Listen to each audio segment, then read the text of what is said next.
ধর একজন 60 বছর লোকের রিটায়ার্ড করছেন উনি, তো ওনার তো ইন্স্যুরেন্স তখন দরকার নেই, ঠিক আছে।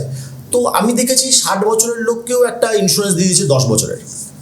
তো যে ভদ্রলোকের 60-এ গিয়ে তার এনজয় করার কথা, কারণ সারা জীবন সে কাজকর্ম করেছে, চাকরি করেছে, এবার যে কর্পাসটা সে দেশে এনজয় করবে, কারণ সে তো কিছু ইনকাম করছে না, কিন্তু তাকেও ইন্স্যুরেন্স বিক্রি করে দিয়েছে যে 60 থেকে 70 বছর অবধি তাকে তখন প্রিমিয়াম দিতে হবে। সে তখন প্রিমিয়াম কেন দেবে?